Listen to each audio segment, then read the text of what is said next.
Well, hello, everyone, and welcome. We are just about 1 minute away from the top of the hour, so we'll get started right on time and give everyone a minute or so to join.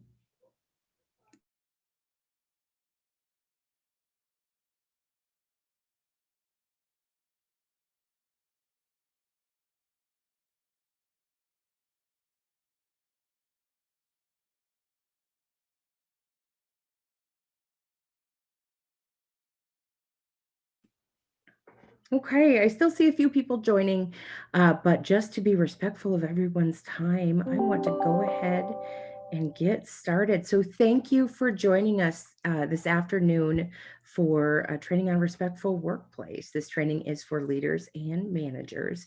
We do have a separate session for employees that are not people leaders tomorrow as well. So, just a couple quick housekeeping items before we carry on.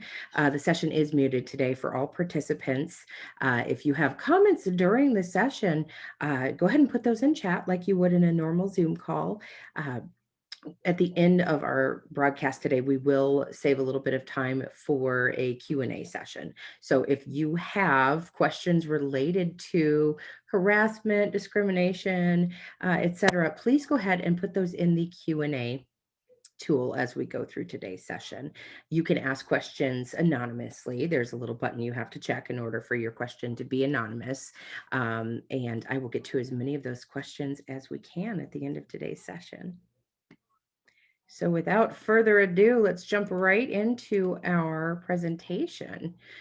So again, thank you for attending today's session on harassment prevention. At a high level, here are the things that we hope to cover off today. So first, we'll talk about why we're here, why this is an important topic.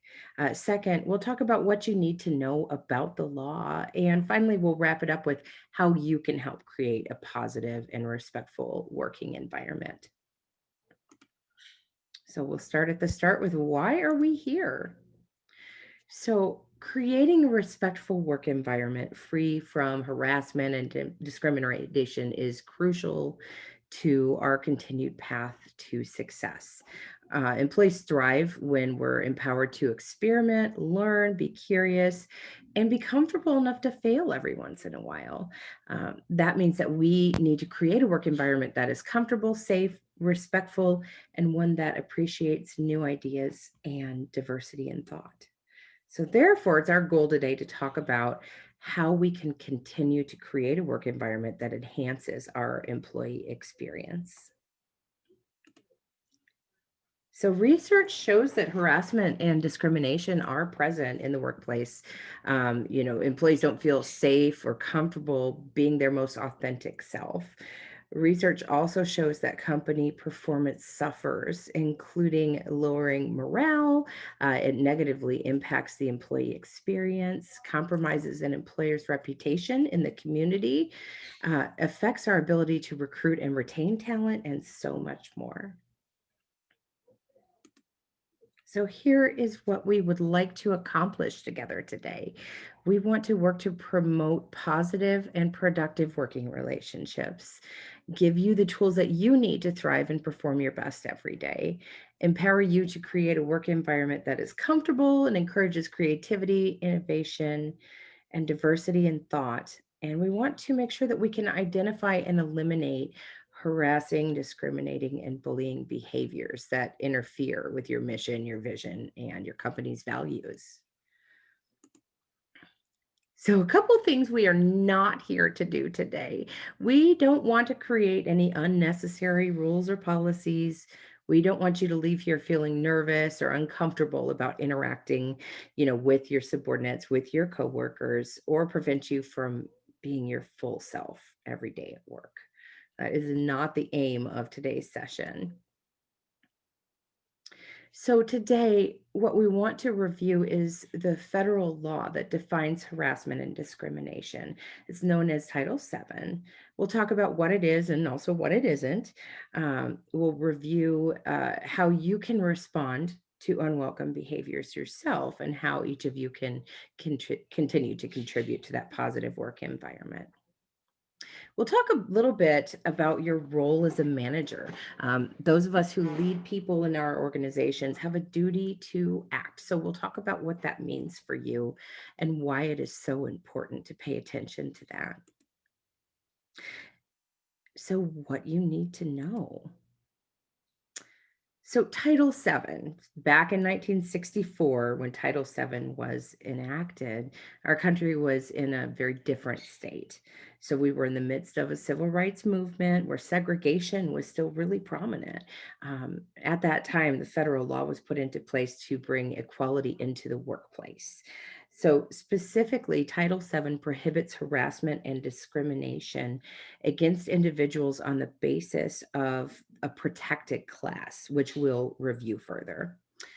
It also prohibits sexual harassment and defines it in two forms: quid pro quo and hostile work environment, both of which we'll also review in more detail. And lastly, it prohibits retaliation against a person for engaging in a protected activity, such as reporting such behaviors or being part of an investigation. So the Title VII applies to employers who have 15 or more employees. Now, a lot has changed in the political and social landscape since the 60s when Title VII was enacted.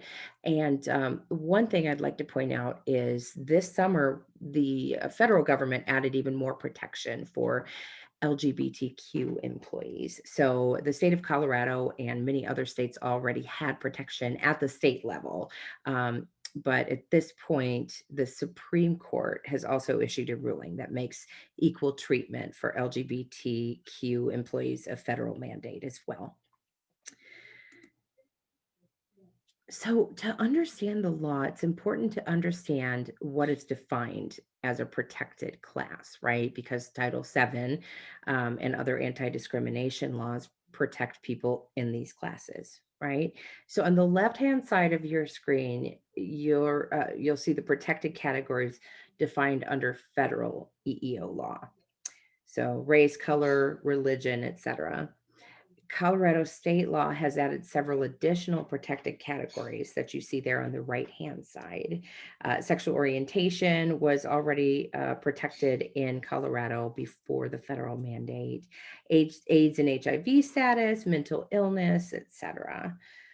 So it's our goal to create a work environment, however, where no one is treated differently, regardless of if someone is in a protected class or not. So this is a good rule of thumb, but keep in mind that the goal is always to make sure that everyone is comfortable at work.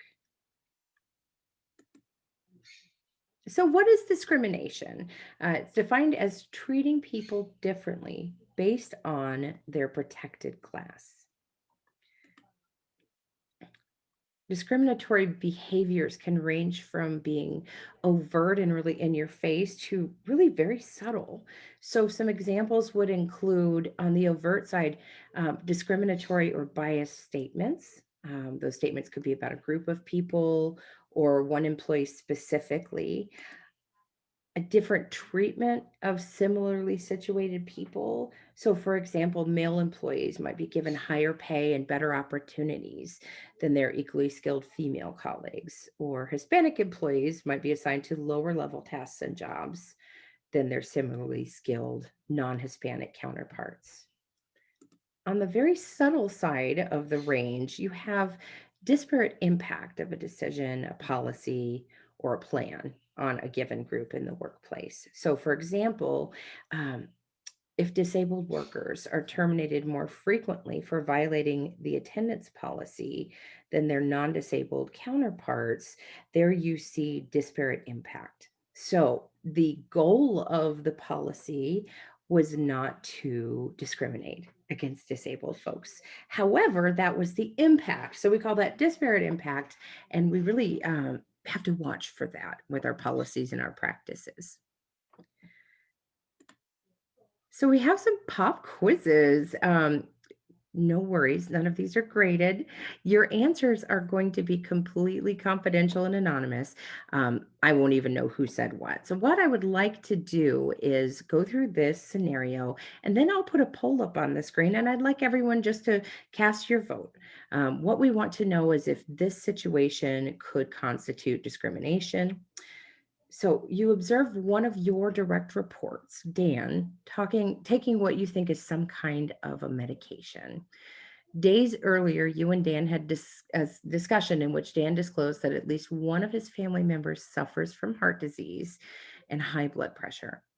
You like Dan a lot. You're reluctant to assign him to a high pressure, although career enhancing project, which you are concerned would jeopardize his health. Uh, can you not assign Dan to the project based on the information above, based on what you know? So I'm going to put this poll up. Go ahead and let me know. What do you think? And your answers are anonymous. Can you not assign Dan to the project based on what you know? So you can choose not to assign the project to Dan based on what you know, or you cannot choose not to assign the project to Dan. It looks like about half of you have voted so far, so we'll give it a few more seconds to get our votes in. And thank you very much for participating. I appreciate it. Okay, so we'll end the poll and I'll go ahead and share these results. Okay, so a resounding 94% of you voted that you cannot choose not to assign Dan the project based on what you know. That's correct, right? You have to focus on the facts here.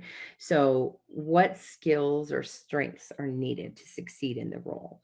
Has Dan demonstrated those skills or strengths in his current role or any prior job that you know of? So, what you want to do is gather concrete information needed to determine if Dan is qualified or appropriate for the job. Because if he does have hypertension, heart disease, high blood pressure, that could be considered a disability, right? We really would not want to take that into account when making this decision about Dan's career. So thank you very much for participating in that poll. We have a few more of those throughout the session today. So we've talked about discrimination. What about unlawful harassment? So unlawful harassment is defined as conduct that has the purpose or effect of creating an intimidating, hostile, or an offensive work environment. It has the purpose or effect of substantially and unreasonably interfering with an individual's work performance, or it otherwise adversely affects an individual's employment opportunities because of that person's membership in a protected class. So, some examples of harassing behaviors, right? Slurs, jokes, comments, written or graphic materials, um, other threatening, hostile, or intimidating acts related to the person's protected class. All of these could be considered harassing behaviors. So, another pop quiz. Must the must the offensive conduct be specifically directed at the victim for it to constitute harassment? So we'll go ahead and we will launch this poll. So must offensive conduct be specifically directed at the victim for it to constitute unlawful harassment? I'll give everyone a few seconds to vote. About 3/4 of the way voted already. You guys are quick. Fantastic. Give it about 5 more seconds here. Okay, so we'll end our poll. So, yeah, you guys are on the right path. No, a victim does not have to be singled out or targeted by an alleged harasser. So, claims could be focused on conduct, focused on another person, a group of people, or no one in particular. So, if I am feeling like I'm in a victim of unlawful harassment, that could be because I heard folks, a couple cubicles down from me, for example, telling jokes that were really inappropriate about women, right?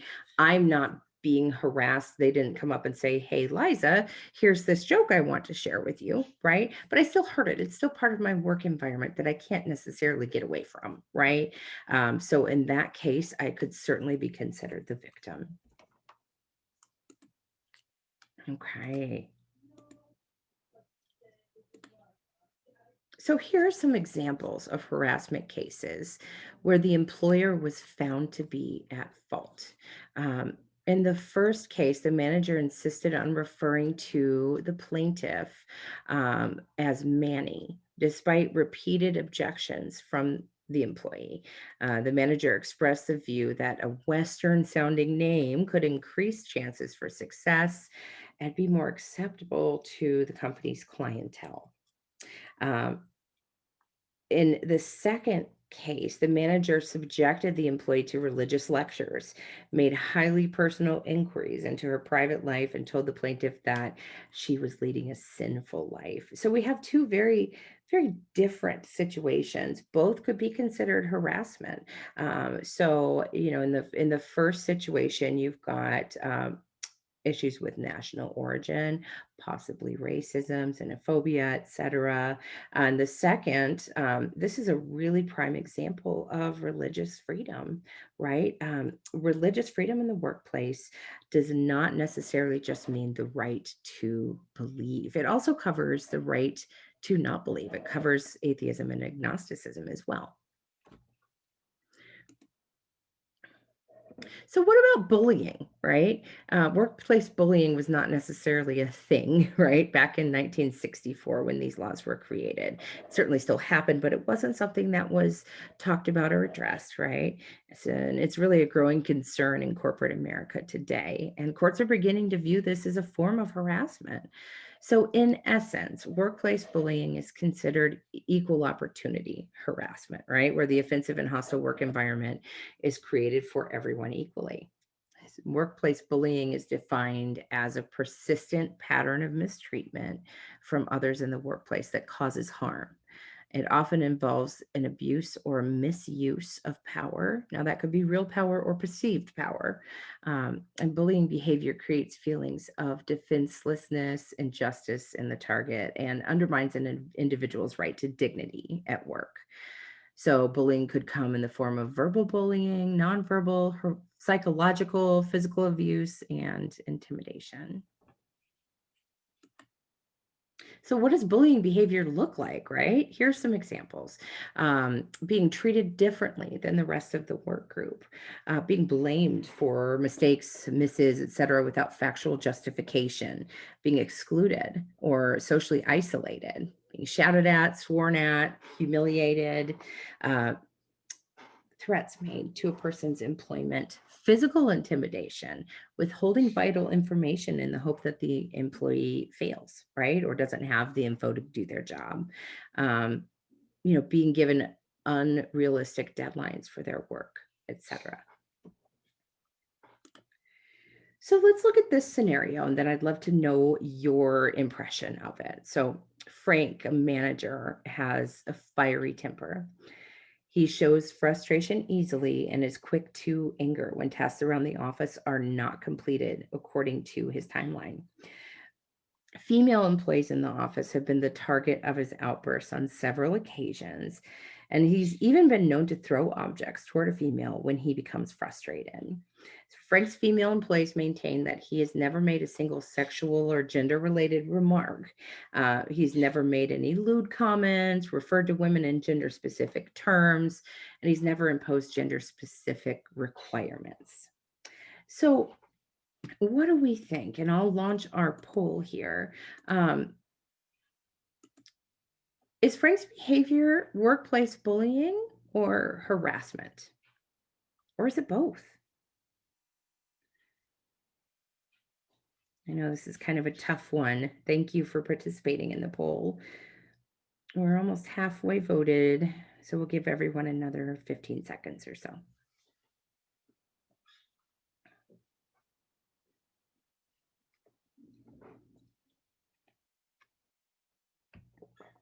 Okay, cool. I'll end the poll.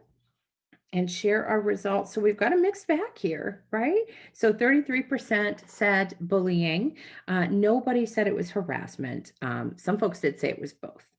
So yeah, I think both, right?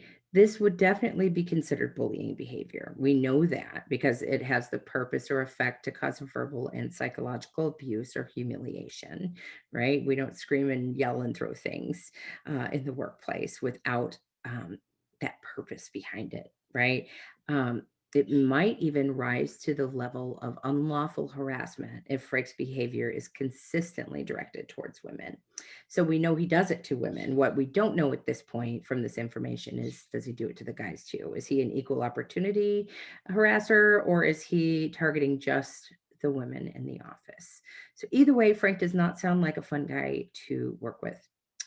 So we'll go ahead and stop sharing those results.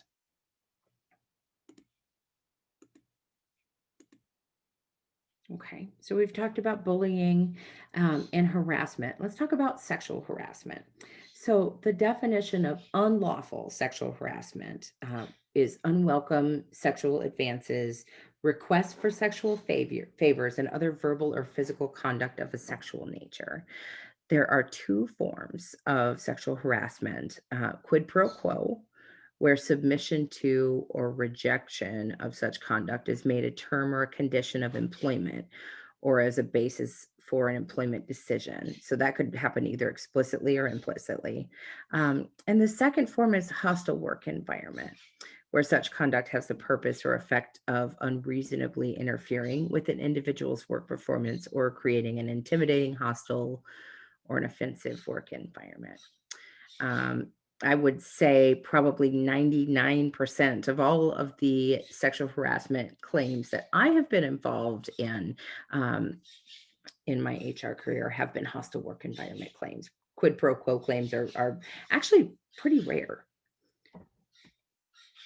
So we'll break down hostile work environment and quid pro quo a little further, but first, I want to talk about some Equal Employment Opportunity Commission charge statistics. These are from fiscal year 2019.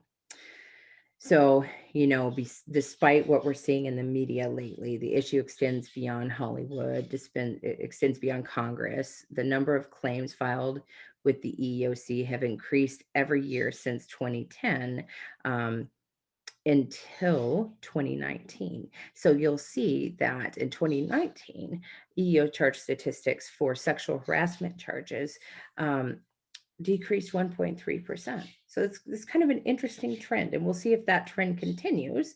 But overall, there were 7,514 sexual harassment charges filed last year.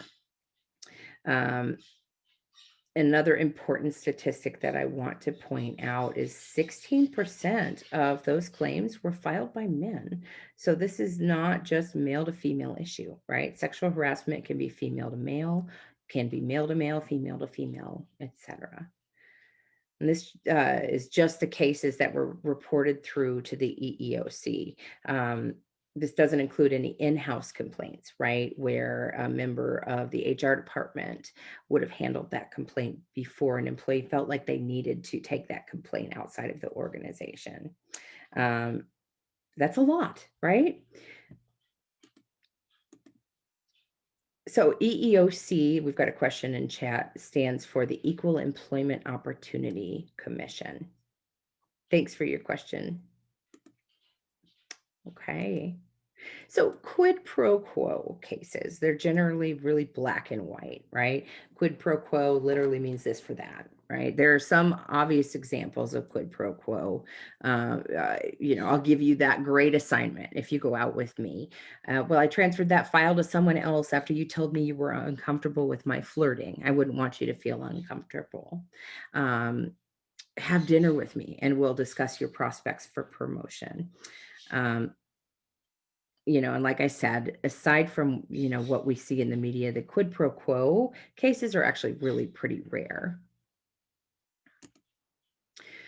More often, a hostile work environment claim is what we see in the workplace. So, a hostile work environment, again, is defined as a highly charged sexual work environment, right? So, here are some examples: unwanted sexual advances, whether they involve physical touching or not, sexual jokes, references to sexual conduct, etc., displaying sexually suggestive objects, pictures, cartoons, swimsuit calendar in the office, things like that could lead to a hostile work environment claim. Unwelcome leering, whistling, brushing up against the body, suggestive or insulting comments, inquiring into someone's sexual experiences or discussing of one's own sexual activities in the workplace. So, in order for the behavior to rise to the level of being illegal, it has to be unwelcome and it also has to be severe or pervasive. So, there is a scenario in which two coworkers might comfortably engage in these behaviors in the workplace. But it's important to remember, that employees do not have to complain for the conduct to be deemed unwelcome, right? An employee may appear to be okay with the conduct, but later claim that it was unwelcome. Or an employee might even participate in the conduct and flirt back, go on a date, whatever, but later claim that they felt coerced or that someone else just took it too far, right? Along with the conduct being unwelcome, it also has to be severe or pervasive. So, some factors that we would consider when dealing with a sexual harassment complaint would be, was the harassment physical or verbal? How often has it happened? Right? Is it pervasive? And if it's not pervasive and it hasn't happened frequently, is it severe? Right? Is it blatantly offensive? Was it done by a coworker or a supervisor? Was it done by more than one person? Is it condoned or ignored by management? Um, was the behavior directed at more than one person? So, all things that we would consider and that the court would consider as well. So I've got a question in chat. Is a hostile work environment considered only sexually related hostility, or can it be something unrelated to sexually related topics as well? Yeah, absolutely. So um, we talked about Frank in our scenario a few slides ago, where he wasn't saying anything sexual to women. He wasn't calling them out for being women, but his hostile behavior was directed at the women. So if we go in and we investigate and find out that he never does this to the men in the workplace, even though he isn't saying anything sexual, he's not flirting, he's not, doing any of those, leering, etc. Um, it could still be considered a hostile work environment because that negative behavior is directed towards women. Really great question. I also see some questions coming in to our Q&A tool for the end of the session. So keep it up, guys, if these topics are creating any questions for you. And you can also make your question anonymous if you'd like. So, sexual harassment can occur both inside and outside of the workplace. So, it's not only applicable in your building during business hours, right? If you're attending conferences, at an offsite company party, on a Zoom call, working from home, these standards would still apply, right? So, it's best practice to assume that you are on duty anytime that you are with your coworkers, and that includes through social media, right? Additionally, you should not be subjected to these behaviors from other non-employees, such as a vendor, supplier, a contract employee, customer, etc. We would want you to respond to inappropriate conduct from a non-employee in the same manner as you would if it were an employee. So keep that in mind.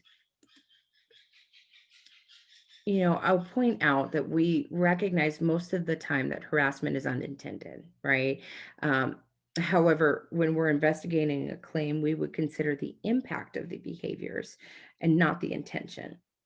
So, with that in mind, excuses like these won't change the nature of an allegation or the outcome of an investigation. So, as a best practice, first consider the impact that your behaviors might have on other people. Pop quiz time. So, in this scenario, Bob and Karen have worked together for many years. Bob has always referred to Karen as my girl, and he often puts his arm around her when he's talking to her. Karen doesn't like it, but she puts up with this. So, let's start our quiz. What do we think? Is this sexual harassment? Easy this time, yes or no? And the votes are coming in fast and furious. We'll give everyone another 10 seconds to vote.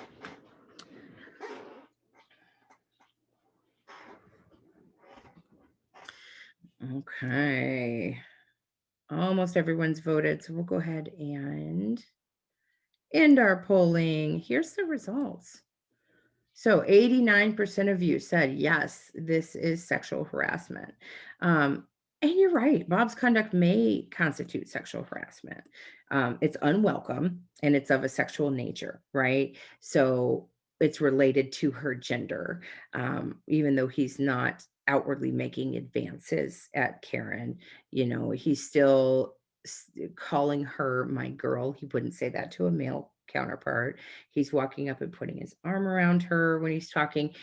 More than likely, he wouldn't do that to a male coworker. He might. I don't know Bob, but most often that behavior would be reserved for a female employee. So Karen really should let her objections be known by either telling Bob or reporting her concerns to her supervisor.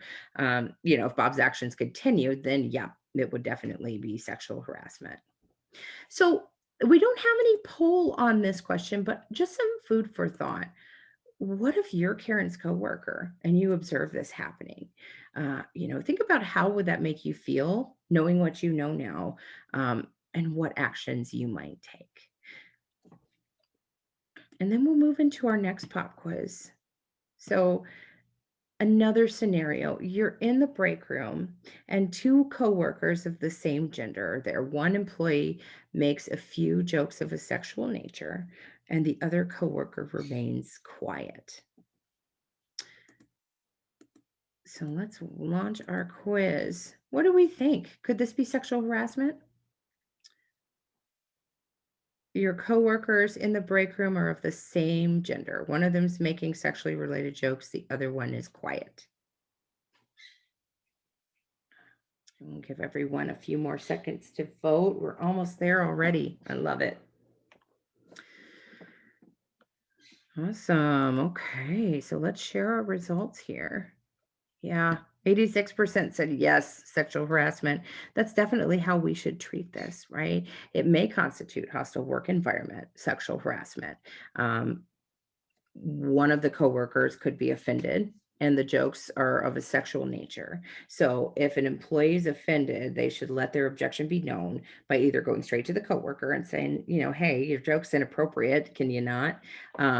Or take their concerns directly to HR or a supervisor, right? If these actions continue after the employee has been made aware of the issue, then yeah, would definitely constitute a hostile work environment. Cool. Okay. So here are some examples of harassment cases where the employer was found at fault. Um, this one in particular, this is worst case scenario, right? It's got as bad as it could get.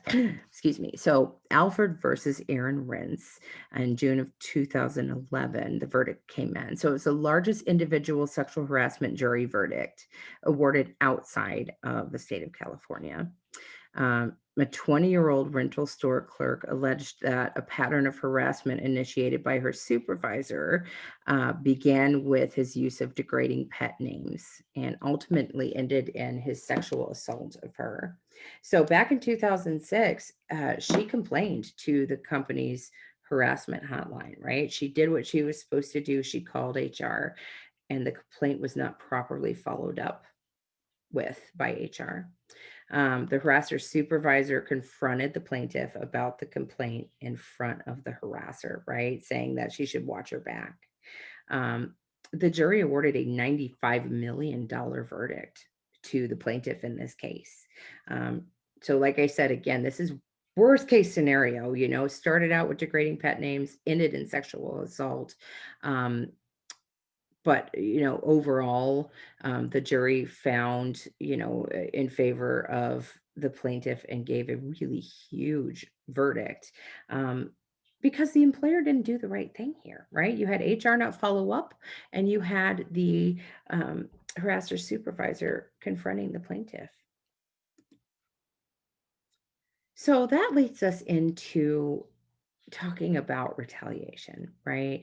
So the law defines retaliation as taking an adverse employment action against an employee who engages in a protected activity. So that could be making a good faith complaint of harassment, discrimination, or workplace bullying. Could be helping someone else to complain or participating in an investigation. Federal law prohibits retaliation against someone who engages in one of those protected activities, right? So retaliation could come in the form of discipline, reprisal, intimidation, employment decisions that affect the employee's employment conditions, right? Demotions or transfers, separation of employment, etc. So with that information in mind, I want to know what you think about this scenario. So, Erica is interviewed as part of an investigation into alleged sexual harassment by her boss, Dave, of another employee. So, Erica is a witness. She's not the person who alleged the harassment. Dave asks Erica what she said in the interview, but Erica declines to say anything, citing the company's confidentiality policy. So Dave comments to a group of employees with Erica present that he suspects that Erica did not help him in her interview. Um, Following that, Erica's vacation time request was misplaced and then lost. And then Dave gives Erica her scheduled performance review and raises several legitimate performance problems that he had not previously discussed with her. So, pop quiz number 6. Let's go ahead and launch this. Is our last pop quiz. What do you think? Is this retaliation?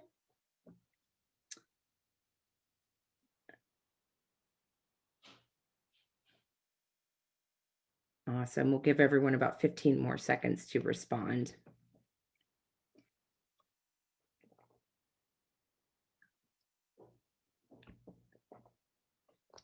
Okay, cool. So let's share our results here. Okay, 80% said yes, this is retaliation. 20 said no. So let's look at the facts. We definitely know that Dave's comment to the group and question to Erica was very inappropriate and should have been reported right away. The timing of the lost vacation request and the performance review give the appearance of retaliation, but we would have to continue to investigate, right, to get all the facts. So I think the answer to this one is yes. On the outside, it appears to be retaliation. But here's the thing: even if Dave, his actions were inappropriate in the beginning, right? He shouldn't have asked Erica what she said. He shouldn't have made comments about Erica to her peers. Um, but his actions in the following weeks, we'll never know, right? Because his behavior initially was so egregious, it's going to paint everything else with that same brush, right? So he could have really lost her vacation request form. She had legitimate performance concerns that he shared with her in her performance review, but he'd never talked about him before, right? So that looks like retaliation because of his behavior initially. So, moral of the story is, Dave really shouldn't have started out that way, and then these situations in the following weeks may not have come to light as examples of retaliation. Okay, so let's talk about what to do, how to respond. So first we'll talk about what happens when you're the recipient of an unwanted action. Um, step one, should you feel uncomfortable with a coworker, we would encourage you to first attempt to resolve the issue with the other person, right? To the extent that you're comfortable. So confronting the harasser is not required. but it might be an effective way to stop the behavior while preserving your working relationship, right? But if you're not comfortable with this approach, start with step two. Now, when you're confronting the other party, inform them that their behavior is uncomfortable and ask them to stop immediately, right? John, your jokes make me uncomfortable, and I appreciate it if you could please stop.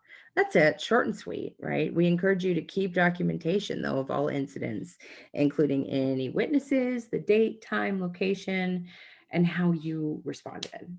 And then, should the behavior persist, this information would be really helpful in an investigation. So, step two, which could also be step one, right? If we're not comfortable confronting that person ourselves, report the behavior immediately. You can go to your direct manager or any member of management with whom you're most comfortable, um, and escalate to HR when necessary. And then step three, please cooperate with the investigation that follows. So we would want you to immediately report any continued unwanted behaviors. Um, or if you feel like you're experiencing retaliation or intimidation. So, our commitment to you is to quickly and thoroughly investigate the complaint, maintain confidentiality, and protect anonymity to the extent possible, reach a timely decision in the alleged behavior, attempt to resolve the issue with each party if that applies, take appropriate action in accordance with company policy if needed, and then monitor and prohibit any retaliation. Now, as managers and people leaders, we're also going to be the recipient of complaints from time to time. So let's talk about how to handle the conversation. If somebody comes to you with a concern. So the first thing you want to do is really actively listen, right? I hear what you're saying. I understand. Parrot back to them, right? Um, Use nonverbal cues such as nodding, eye contact, leaning into the conversation. This is not a good time to check your phone, check your email, ask them to pause to take a call, etc. Right? Take ownership of your actions and behaviors and be open to solutions. Um, Definitely assure the person that you'll take action to resolve the issue and make sure that you're maintaining confidentiality. A couple things not to do when a concern is brought to you. Try not to disregard that person's feelings. Definitely don't avoid or ignore the issue. Um, don't allow emotions to take over the conversation or impose your own personal values or beliefs. Um, don't interrupt the other person. Don't share the situation with others, right? If somebody brings a concern to you, it really should only go to your manager and HR. Um, don't talk disparagingly about the other person, and don't treat the complainant differently, right?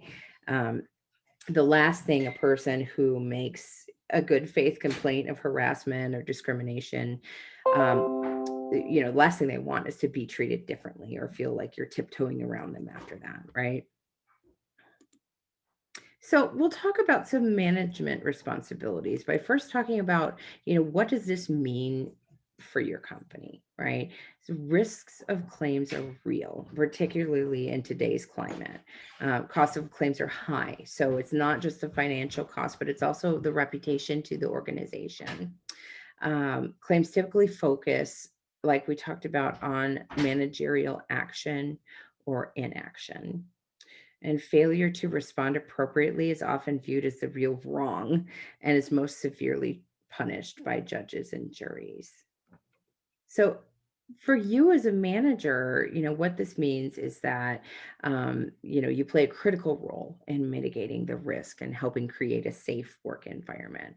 So, all managers should keep a discussion log that documents the day and the summary of a conversation that they've had around a complaint.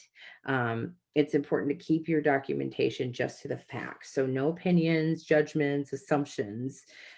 Be sure to capture both what you shared in the meeting and how the employee responded, both verbally and non-verbally.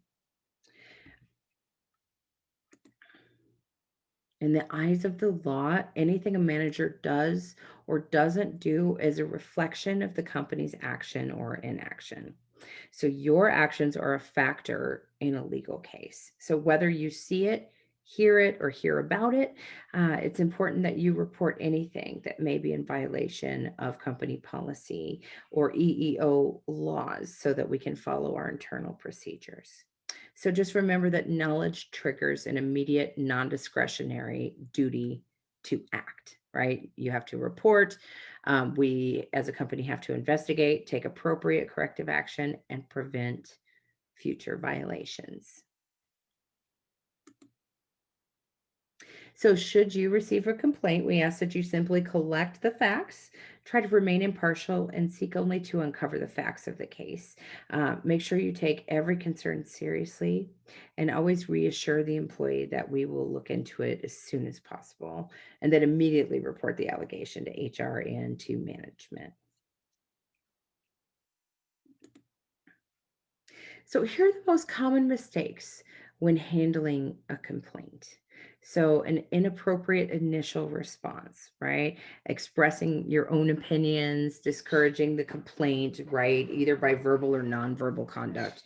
A good eye roll or not paying a lot of attention really does discourage that person from, making their complaint.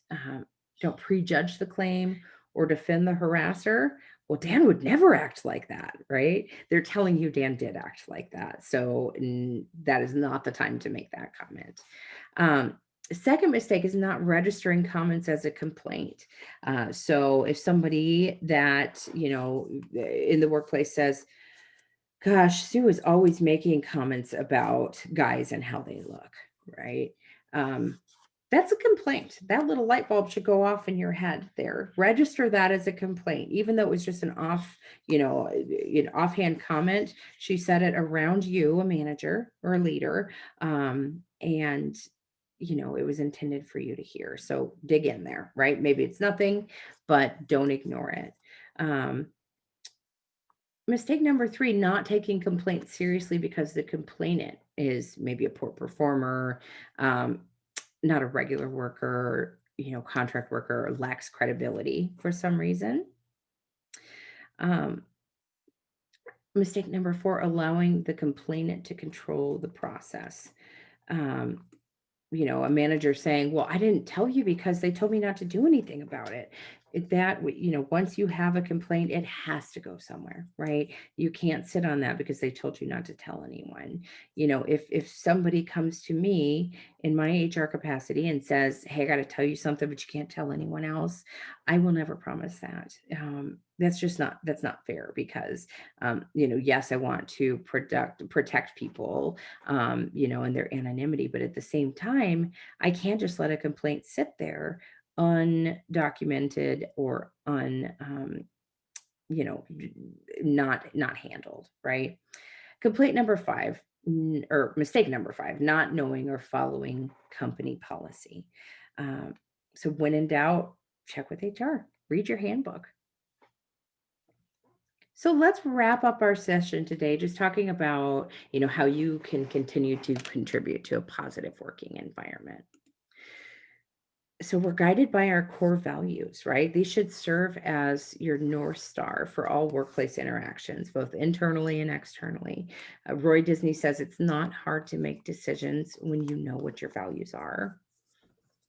So be thoughtful about your interactions. Consider the following questions. Could this be perceived as offensive to others? Is this in line with company values? Will it help create a working environment that allows the organization to succeed over the long term? Avoid behaviors that could lead to real or perceived harassment, sexual harassment, discrimination, or bullying, and reinforce positive workplace interactions. So, the things that I would really like you to take away from our session today, do your part to create a positive, safe, and comfortable working environment for your employees. Cultivate an environment right for creation and innovation. Understand and comply with company policy. Be alert to inappropriate conduct and quickly address the behaviors. Err on the side of addressing an incident, even if no one formally complains, right? And then maintain confidentiality of claims and closely monitor the environment to prevent retaliation. So I do know we have some questions in our Q&A. So I'm going to go ahead and get to those now. It's not too late. If you have something you'd like to ask, you can still type that in the Q&A session now. So, question, I believe that this was related to the EEOC claim information that we looked at for the fiscal year 2019. And the question was only 4.5% actually had reasons to file. So, I don't want anyone to be misled by that data. There were over 7,500 claims filed. Only 4.5% of them were found to be with merit by the EEOC. But that doesn't mean that the other people didn't feel harassed. It just means that they weren't able to provide enough evidence to show that it happened. That can be really frustrating, right, for an employee. So, the company, if they had an employee go to the EEOC claiming harassment and their case came back unfounded, the company's response might initially be, "Yay, right? Yay, we're off the hook. We don't have to handle this." Um, but keep in mind, you still have an employee that feels like they've been harassed, and you have a reputation in the community that might be tarnished because of that complaint, etc. So only 4.5% were found to be at fault, um, or with merit, right? From those 7,500 claims. But there were also, I think, over 8.8% were settled outside of court, right? And so keep in mind, sometimes companies will also just kind of pay that person some money to go away. I'm not saying that's the right approach, but it does happen. It's a good question. Thank you. Another question, is a hostile work environment considered only sexually related hostility, or can it be something unrelated to sexually related topics as well? Yeah. So, hostile work environment, the way we're talking about it in this session, right, and the way it's interpreted by the law is a hostile work environment due to sexual harassment. So it could be hostile. Not because it's sexually charged, right? But because women are not treated the same as men for whatever reason. Otherwise, you're probably looking at more of a bullying scenario than unlawful sexual harassment because of a hostile work environment. Yeah. And disregard the above question. I love that. Well, I answered it anyway. So, why is training so important on this topic? How do employees and manager training such as these help employers with liability and future claims? Such a good question. I think that first and foremost, knowledge is key. Right? We don't know what we don't know. And when we are able to arm leaders and managers with this information, I think first and foremost, just basic definitions. This is what discrimination looks like. These are the classes that are protected, right? This is what a hostile work environment looks like, or sexual harassment. Um, letting employees know that they can not be bullied by their coworkers and peers, but also they can't be bullied by customers, right? Or vendors, et cetera. It's just the knowledge part that I think really helps with the liability piece and making sure that future claims are minimized. Because the more we know about a situation, and how to handle a situation, the more we talk about it and normalize a response to it, I think the easier it will be to handle those situations moving forward. I love that question. Thank you.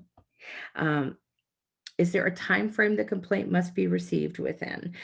What if the employee's already left the company? Yeah, no, if an employee could have left, they could have left last year. It doesn't matter. They can still come back and allege discrimination or harassment or bullying.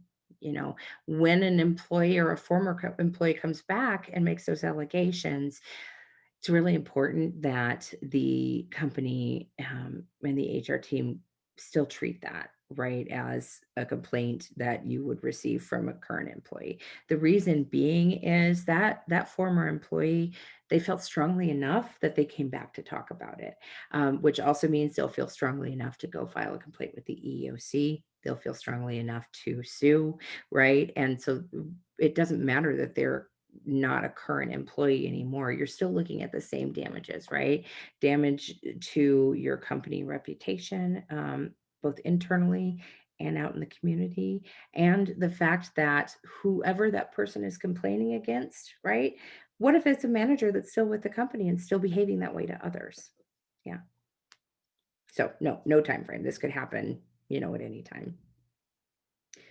Awesome question. So I'll give it a couple seconds if anyone has another question or something, another topic they'd like to address.